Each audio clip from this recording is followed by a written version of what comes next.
जय श्री हरि विष्णु। आपका स्वागत है आपका अपने चैनल में।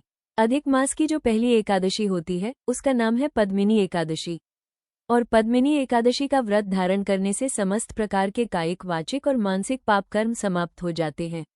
सुख, समृद्धि, संतान, सौभाग्य सभी प्रकार की कामनाएं पूर्ण होती हैं। इस व्रत को धारण करने से गौदान का फल मिलता है, भगवान श्री हरि विष्णु की असीम कृपा की प्राप्ति होती है और समस्त प्रकार के सुखों का भोग भोगने के बाद मरणोपरांत वैकुंठ लोक की प्राप्ति होती है।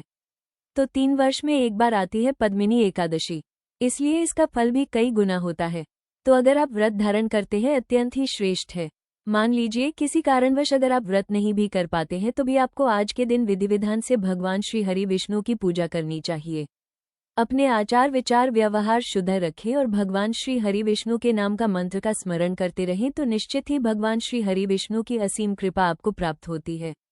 आज की वीडियो में आप जानेंगे कि पद्मिनी एकादशी साल 2026 में कब है, एकादशी की तिथि कब प्रारंभ हो रही है, कब समाप्त हो रही है, व्रत हमें कब धारण करना है और पारण करने का यानी कि व्रत खोलने का शुभ मुहूर्त क्या है, पद्मिनी एकादशी के दिन भगवान श्री हरि विष्णु की किस प्रकार से पूजा करें, कौन से मंत्रों का जप करें, कौन सा उपाय करें जिससे इस व्रत का संपूर्ण फल हमें प्राप्त हो और बिना व्रत किए भी अगर आप पूजा कर रहे हैं तो आपकी पूजा का, आपकी प्रार्थना का संपूर्ण और शुभ फल आपको प्राप्त हो।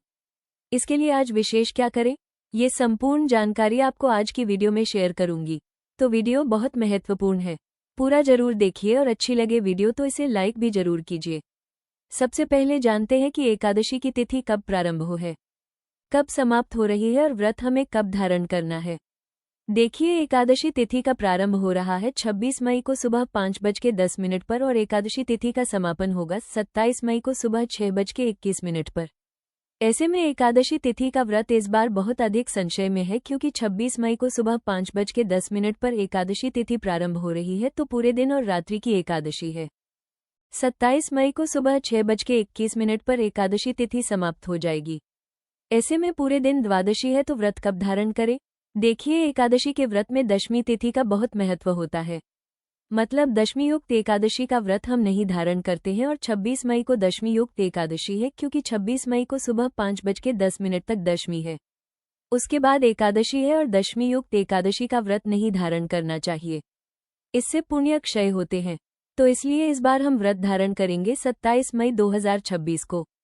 तो अधिक मास की एकादशी पद्मिनी एकादशी का व्रत है 27 मई 2026 बुधवार के दिन। बात करें पारण के शुभ मुहूर्त के बारे में तो देखिए, द्वादशी तिथि में एकादशी व्रत का पारण करते हैं और द्वादशी तिथि का प्रारंभ हो रहा है 27 मई 2026 को सुबह 6:21 पर और द्वादशी तिथि समाप्त हो रही है 28 मई 2026 को सुबह 7:57 पर। तो एकादशी व्रत के पारण करने का शुभ मुहूर्त है 28 मई 2026 गुरुवार को सुबह 5:25 से सुबह 7:57 से पहले ध्यान रखिएगा 7:57 के बाद त्रयोदशी लग जाएगी, तो व्रत के पारण के शुभ मुहूर्त का ध्यान रखिएगा।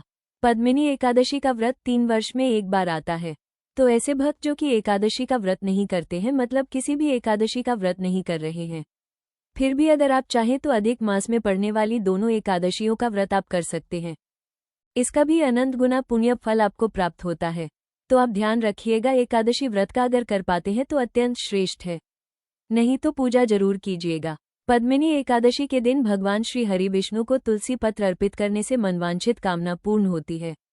इसके अलावा व्रत का पूजा का संपूर्ण फल आपको प्राप्त होगा। और दोस्तों, उम्मीद करती हूँ कि आप लोग मेरी वीडियो आपको पसंद आ रही होगी। तो मिलती हूँ मैं आपसे अगली वीडियो में, तब तक के लिए जय श्री राम।